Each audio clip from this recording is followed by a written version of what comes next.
Now, before I talk about the TTArtisan 35mm f1.4 lens on the R5 and the C70, I want to discuss a few things on why I'm doing this video. Now, first off, the plan was to put the video up this week on the M6 with the 35mm f1.4 because it's an M mount lens.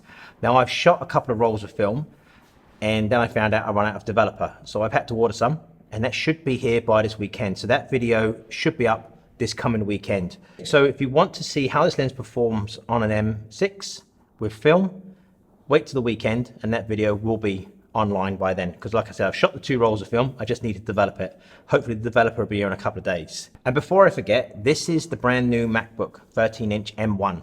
It's got 16 gigs of RAM. Now I'm going to be doing some reviews of some products with this actual laptop. Now, if you guys want me to test anything with my C70, Red Komodo, or the R5, if there's anything you want me to test with the M1 Mac and those cameras and the footage, leave me a comment down below and I will make sure I include that in the upcoming videos with the M1 Mac. I've got some really cool accessories that I've been given to test with this M1 Mac, which will be quite interesting. So keep an eye out for that. The reason for this video is this. This is an adapter that TTArtisan have sent me. Now this takes an M mount lens and attaches it to an RF mount, which would be the Canon R5, R6, EOS R, RP, C70, and the Red Komodo.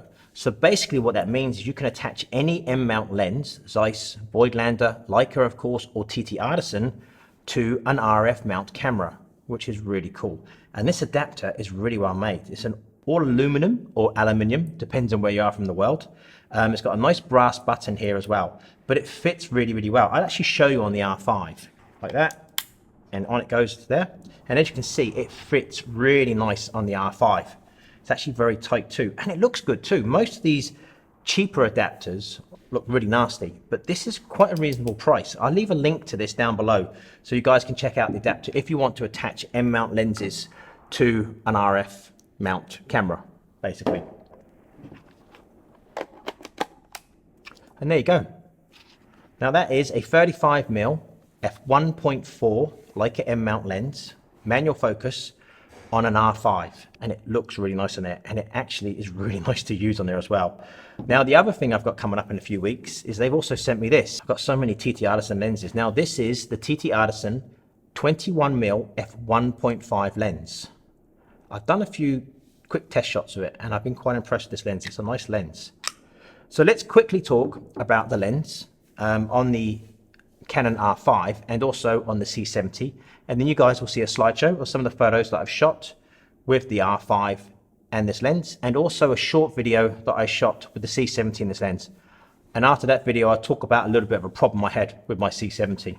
This is a manual focus lens. It's fully manual focus. It's got this nice little hood. It is obviously f1.4 and it goes all the way up to f16. Now you have clicked aperture, so it's not declicked for video. So if you are going to use this lens for video, you're going to get those steps as you change the aperture. The nice part is it actually has this in the bottom, which some people call a focus tab or other people call it a paw. And you can actually find out exactly where your focus is by knowing where the paw or focus tab is. Now, obviously this is a manual lens.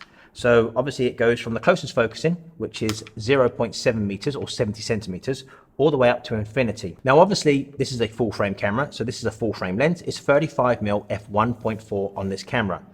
Now, if you want to shoot zone focusing, which is what a lot of street photographers do, you can basically preset your aperture at f11, and then you preset your focal distance, and anything from say 1.2 meters to 5 meters will be in focus. You don't have to worry about focusing. That's how zone focusing works, basically, to put it quick and simple. I can go into more depth if you want to, but a lot of people, f8, f11 is what they shoot, and that they preset their focus distance. So anything between 1.2 meters to 5 meters, if you're shooting at f11, will be in focus, which is really nice because you don't have to worry about the camera missing the focus, and you can concentrate more on framing the photo and not have to worry about the focusing. As you can see, this lens fits really well on the R5, and this adapter is unbelievable. It's such good quality. Now I've also tested this on the C70 and I've also tested it on the Red Komodo. So it means I can put something like my amazing 28mm f2 Leica Summicron lens on my Red Komodo and keep it really compact and small. And that's really nice to be able to put these beautiful, small, compact manual lenses on cameras like the R5, the C70 and the Red Komodo. So what you're going to see now are some photos that I've shot with the R5 and this 35mm f1.4 from TTArtisan, and then there'll be a short video. Then after the video, I'll discuss something. I had a bit of a problem with my C70.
As you can see, this lens and camera work incredibly well together. The images are outstanding. They're really, really sharp. There's hardly any vignetting as well, even at f1.4.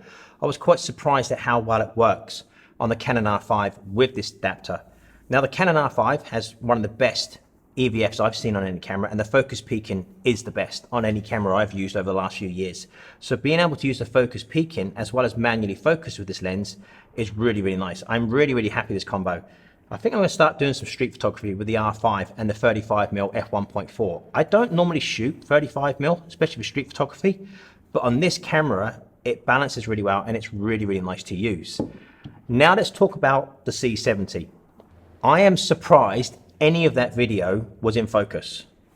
The reason being, it was super bright and sunny. I think I was using the 6-stop ND built into the C70 with this lens and this adapter. I couldn't see the monitor. I thought the monitor was really bright when I used it a while ago outdoors. Most of my work over the last few weeks has actually been indoors, so I've had no problems with the monitor. But the monitor on the C70 in bright sunlight is absolutely useless. I'm going to put it as blunt as that. It is terrible. You can't see anything. What I'm asking you guys, do any of you know of a company that makes a hood for the Canon C70 that I can use? Because honestly, in bright sunlight, I was shocked at how bad it was. I did have the brightness up to maximum, and I basically couldn't see anything. The glare was so bad. I was just every now and then getting a glimpse of the focus peaking, and I had it in blue. So the red and the white, I think it is they have, just couldn't work at all. I just got a glimpse of the blue sometimes. And luckily, most of the video came out in focus, so I'm quite happy with that. I've really enjoyed using this 35mm f1.4 lens from TTArtisan on my R5 with this Canon system and this adapter they've got, which allows me to mount M-mount lenses to an RF mounted camera. So I can use any of my M-mount lenses on the R5, the C70, or the red Komodo, which opens up a whole new world when you think about it. There are some very, very affordable lenses from Zeiss, Voigtlander, and also TTArtisan. I've got a 50mm f1.4, a 50mm 0.95, and I also have this lens, which I'll be reviewing in a few weeks, which is the 21mm f1.5 from TTArtisan. So I hope you guys have enjoyed this video, and as always, thank you so much for watching.